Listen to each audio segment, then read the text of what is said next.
Hi, my name is Salmaan Shariff. I'm a grade 10 student at Dar es Salaam International Academy, and I'll be talking about my personal project titled Debating a Life Skill. My goal for my project was essentially to develop a skill that will help me in future endeavors, more specifically career aspirations. One of my dream careers is to become a corporate or criminal lawyer, and while the law has very many aspects to it, some of the most important skills you need to become a lawyer is the ability to articulate, to defend your stance, to argue, to create cases. In a nutshell, you should be able to debate. Growing up, I was terrified of speaking in large gatherings, in public, or even in assemblies. Speaking to my class, doing class presentations, that used to be a challenge for me. I wasn't a very confident or fluent speaker at all. Over time, I did develop my skills as a speaker, but the real reason that I now believe that I can speak confidently and articulately in front of large audiences is because of debate. At first, debate didn't interest me a lot. It looked very political, it looked really boring, but my teacher did recommend me to take it up, so I did. I started taking debate as an extracurricular activity, and before I knew it turns out I really did like debating. My goal in my personal project was to understand and master all the speaker roles taught in the World Schools Debating Championship Style, or WSDC. The goal was to build confidence when speaking towards crowds, as well as develop skills for a potential future career. My global context was fairness and development, under exploring rights and responsibilities, access to equal opportunities, and peace and conflict resolution. The reason why I focused on this global context was because in the workplace, specifically to law, you're essentially trying to resolve an issue or case. It's basically an avenue for society to solve its internal conflicts and generally improve itself as a system.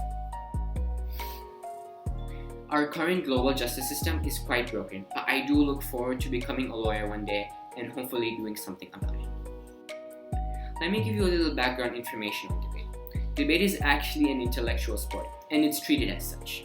Debate has really helped me hone and develop all of my ATL skills, and I can see the difference. There are different forms of debate in different educational systems. Originally, the format used by universities for higher level debates was called the British parliamentary style. But then the creators thought of making something a little simpler so high school students could also develop their skills if they had an interest in debate. That's how WSDC works. There's even a national debate team that goes to participate in the global competition for high school students from Tanzania. We have a member of the national debate team in our school. The process for me started in late July. I started doing research for Criterion D and writing in my policy journal starting from then. I researched about many things such as how debate is important in your daily life, not just in law but also in other occupations as well. I also looked at how professional and national debaters debate, and I took some notes and even asked them for pointers. I also wanted to organize a sort of internship with a lawyer that I knew to see how it works and how my skills could be implemented in the workplace. But due to unfortunate circumstances, I couldn't do that. To solve this problem, I instead interviewed that lawyer about law, debate's relevance, and the workplace. Before school started in August is when I got most of my work done. Because it was summer, I didn't really stick to my action plan and kept on procrastinating. However, when school did start, I created a new strategy for myself that will allow me to make sure I got my work done on time, but it also didn't pressure me so much so as that I had to rush my work. I also took the liberty of formatting a folder just for personal project and organizing an effective process journal. This allowed me to finish both Criterion A researching and Criterion B planning earlier than was planned. I met with my supervisors often when I wanted to get feedback or clarification on something, and whenever I did have meetings, I made sure that I took notes and implemented any feedback I was receiving. My Criterion C began in late November.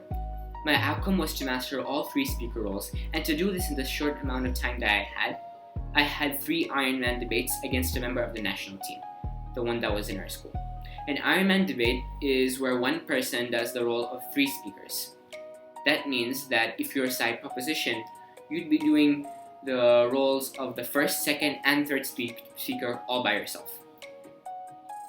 I believe that this was a challenging enough project for me because even though I started debating and going to competitions back in grade 9, I still wasn't that good a speaker. The amount of pressure that was on me to make sure I performed well, as well as made sure I followed all the speaker roles effectively, I feel that that was a great motivator for me to push myself, and develop my skills. I even created and tried out different strategies to prepare for my debates. Some of them weren't very effective, but the ones that did work for me were the ones where I drafted my own style of note-taking, whereas 1 or 2 pages was just dedicated to one speech. And I also practiced speaking to myself. I also made sure I did research of the opposing side, so I was always prepared when it came to rebuttals. This experience really helped me to hone my skills due to the immense pressure and time limits that were imposed on me. I learned how to adapt to unfavorable circumstances and compromise with different people. For example, I initially planned to have 4 debates, 3 practice runs, and 1 final. But due to my opponent's unavailability, I had to cut 1 out of the practice debates. Furthermore, when trying to contact my judge who was part of the debate organization in Tanzania, TZCRO, you can find them on Instagram, he often took a lot of time to reply, and I really had to be patient. The biggest challenge, I believe, was preparing for the final debate. Both my opponent and judge had to cancel last minute due to either traveling or school-related issues. So a week before my final debate, I had to make calls and connect with various people in TZCRO. In the end, I had a really successful debate against someone who was just as skilled and was taught by a former national team member. Right now, I'm going to play 30-second audios for you. I'd like to start off with rebutting some of the points that the opposition speaker said.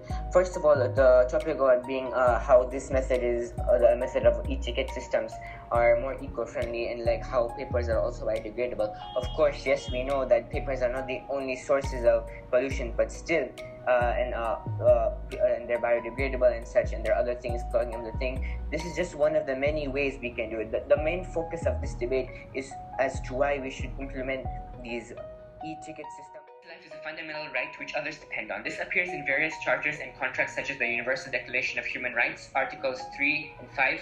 Everyone has the right to life, liberty, and security of person. Nobody shall be subjected to torture or to cruel, inhumane, and degrading treatment or punishment. The African Charter represents similar things. Function. Rejected. The Constitution of the United Republic of Tanzania, Article 14, says every person has a right to live and subject to law to protection of his life by the society. The issue here is that using statistical, historical, and logical evidences, we will show you and prove to you why the Electoral College should not be abolished on the grounds of the underappreciated ethicality, the impracticality of changing the system, as well as the history of the development of the system. I'll have 3 arguments in today's debate. Firstly, the popular vote is an impractical solution. Secondly, the Constitution's development and role in today's voting system is crucial. And lastly, the liberty and stability that is brought by the Electoral College. Lastly was Criterion D, which was reflecting. I made sure to use the notes I made after every debate. After the winner was announced, both speakers were given valuable general and individual feedback.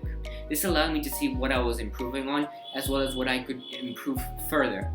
In the end, I believe I had a really successful project because I felt challenged and pushed myself out of my comfort zone multiple times. I now think that I can speak better in front of other people, and I've definitely improved my articulation, speech, research, and many other skills. If I was to do something different next time, I'd say I'd have more of a public debate. What I did was I sent a Zoom link to my opponent and my judge and some people who I wanted to watch the debate, and I let them spread the link to whoever wanted to watch my debates. I feel that if I had used TZCRO's platform to advertise my debate, I would have gotten a much larger audience, and that would really test me whether or not an audience affected my speech and whether or not I had really improved as a speaker. To extend my project further, I'd probably look at doing more debates and practically seeing how I can relate more to the workplace. I'd probably center my project around working with a lawyer, doing an internship, basically getting to know the law itself. Thank you guys so much for watching. I really appreciate your attention and I hope you enjoyed this video.